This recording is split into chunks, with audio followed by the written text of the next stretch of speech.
Bonjour tout le monde. Mon nom est Ampadiata, je suis analyste de recherche à l'IFPRI. Ma présentation va se concentrer sur les méthodes qualitatives utilisées dans le cadre de l'évaluation du programme EFPTIA pour les femmes et je discuterai également des résultats sur la mise en œuvre du programme.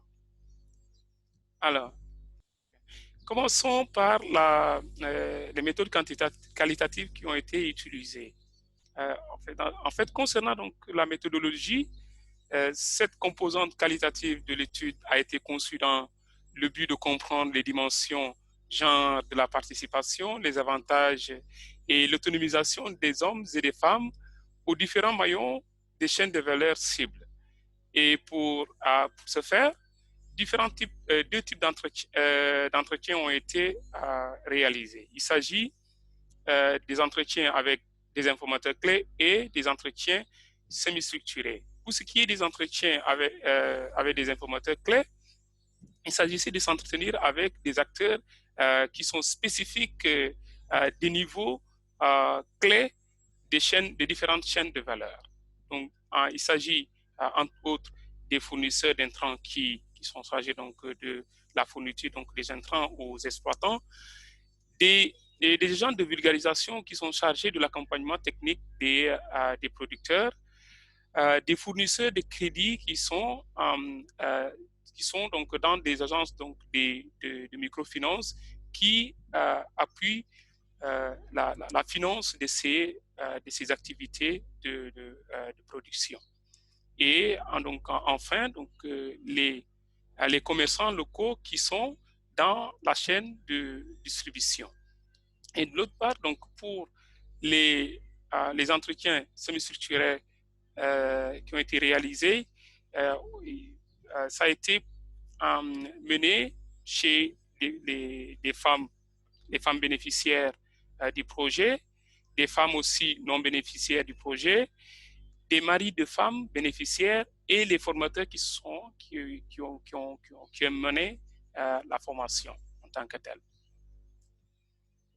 Alors, dans ce travail, il y a eu une collaboration donc, avec plusieurs structures. Et particulièrement, le travail de terrain a été réalisé par le Centre international de recherche et de formation en sciences sociales, qui est un bureau d'études basé à Cotonou, au Bénin.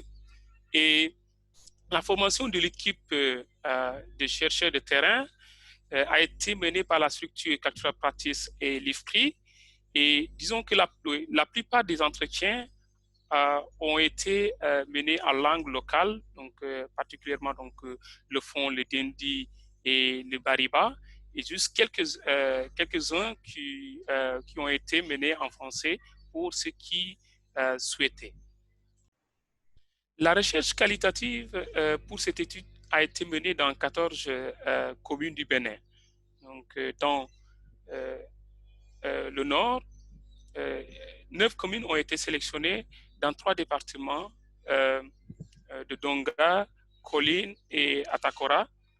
Et au sud, 9 communes ont été sélectionnées dans les 2 départements de l'Atlantique et de l'Ouémé. Il faut noter aussi que certains bénéficiaires ont participé à la fois à l'enquête quantitative qu'à l'enquête aussi qualitative. Et l'échantillon a été stratifié en fait en 2 régions afin de pouvoir se concentrer sur les 2 chaînes de valeur qui occupent une place prépondérante dans ces domaines. Donc, il s'agit principalement de la chaîne de valeur du riz qui est au cœur du programme dans les départements du Nord et la filière du poulet qui, pour elle, est au cœur du programme dans les départements du Sud.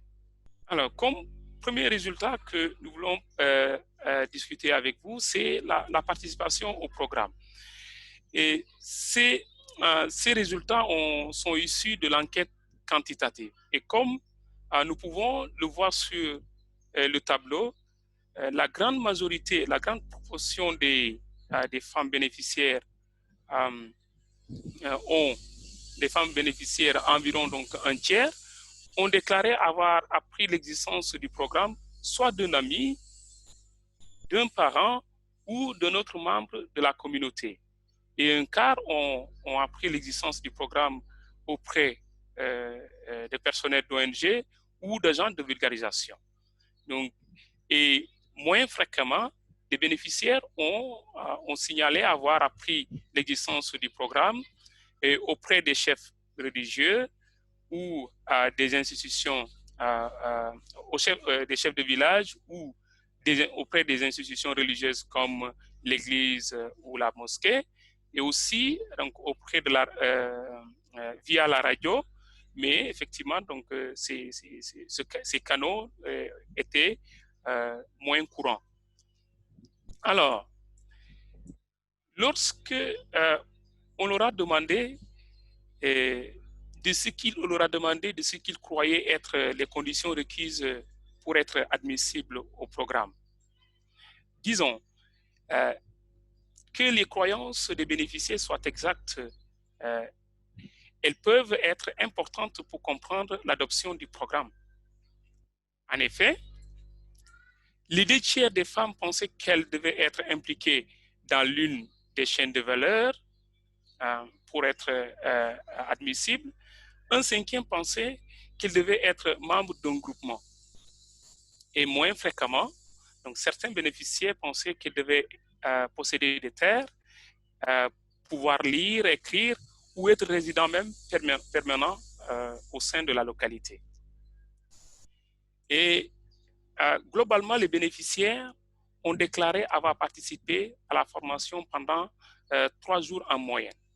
Et il est important de noter que la grande majorité des bénéficiaires ont déclaré être soit satisfaits, soit complètement satisfaits du contenu et de la prestation de la formation, ce qui est quand même encourageant.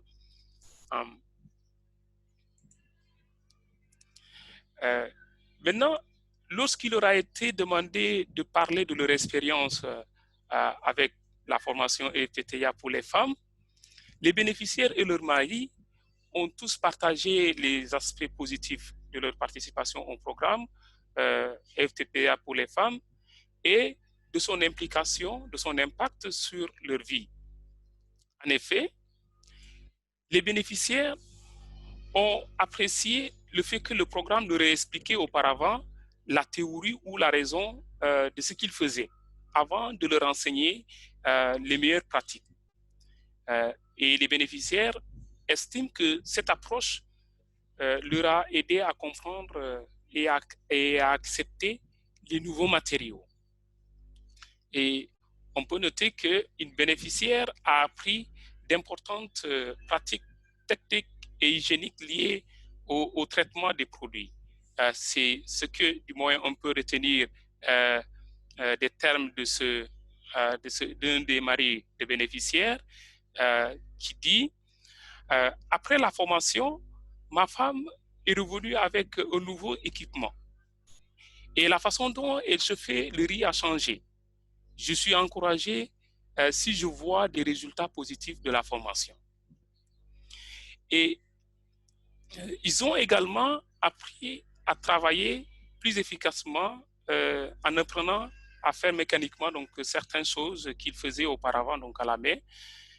C'est l'exemple de la couture du sac de riz. Et les bénéficiaires ont également rappelé leur expérience comme quelque chose qui les a aidés à accroître leur confiance. Et en particulier la formation au leadership, comme l'a souligne cette femme en ces termes.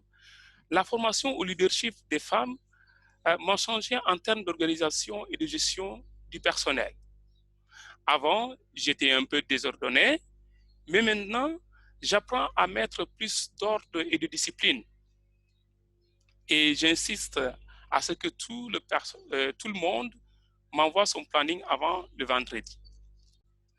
Et ils estiment également avoir bénéficié des compétences générales en gestion d'entreprise comme la gestion financière, comme l'a bien relayé une des bénéficiaires en ces termes, comme technique de vente de ma production, pour toutes les dépenses que j'entreprends, je les ai notées. c'est la meilleure attitude que j'ai eue. Je ne confonds plus mes dépenses personnelles avec mes dépenses professionnelles.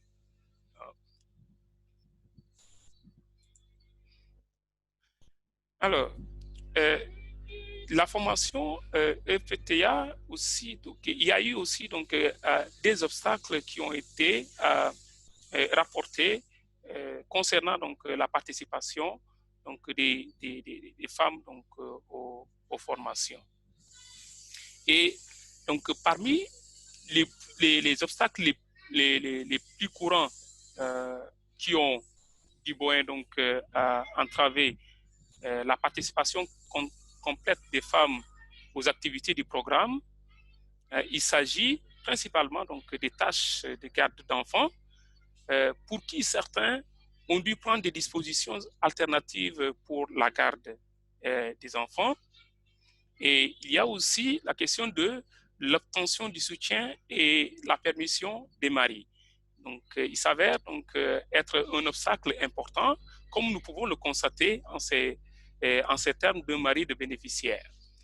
Il dit, si je n'avais pas été informé à l'avance d'une telle formation, je ne peux pas permettre à ma femme d'y participer.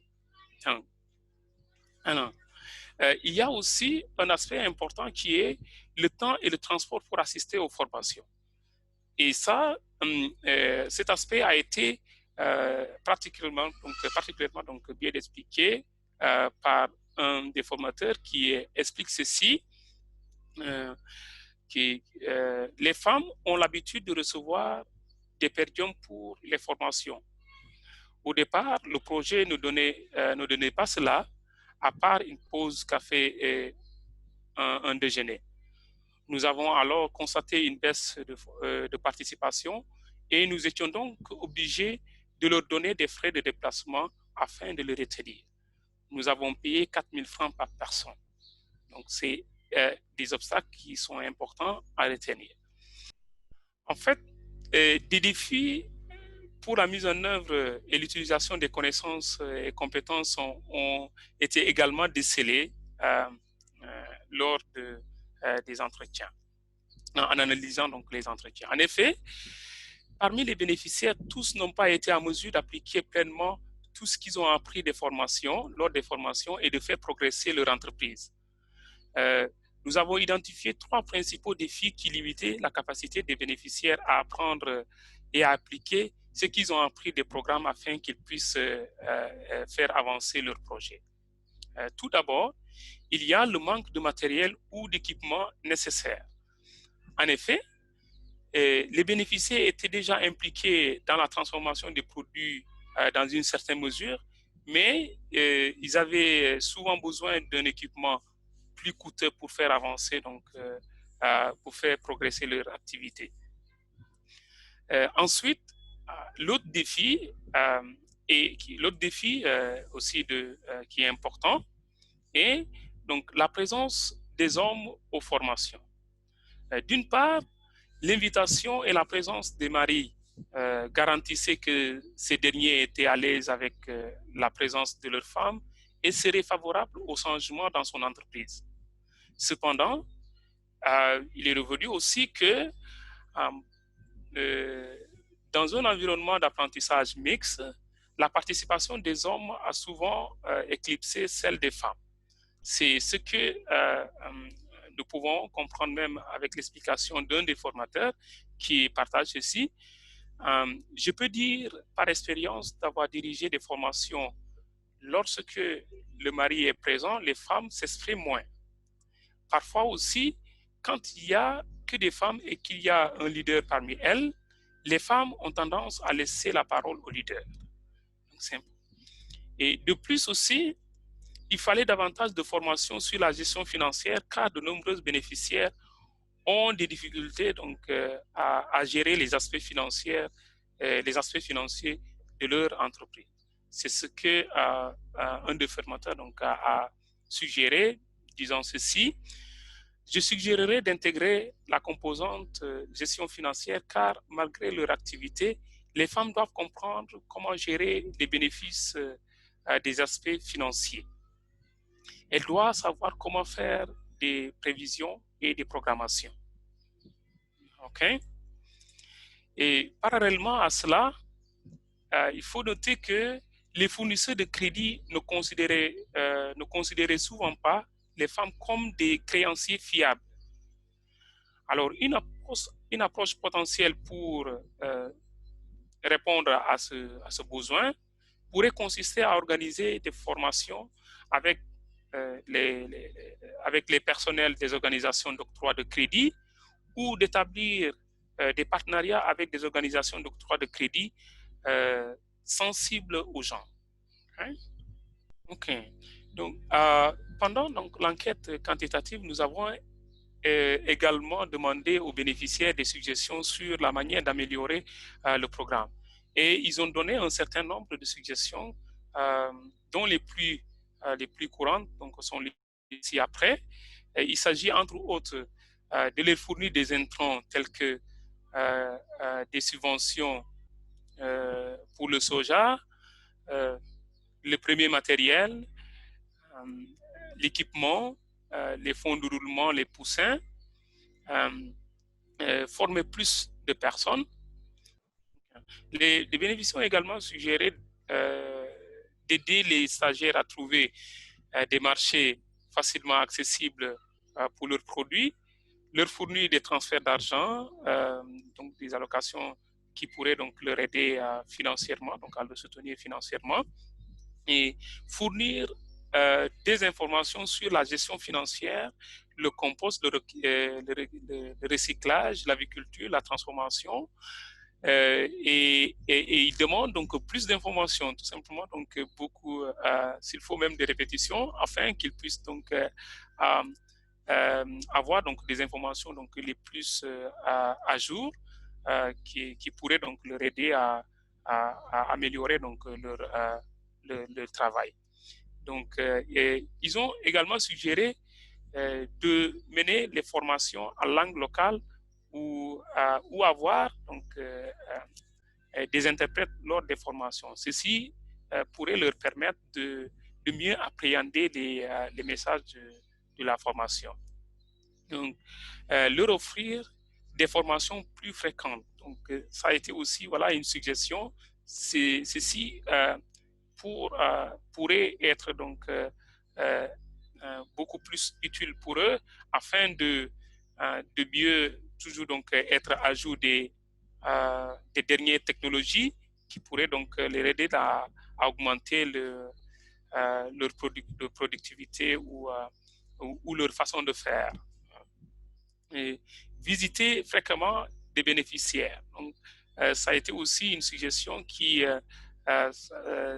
s'avérerait donc intéressant. Ceci pourrait donc leur aider à, à,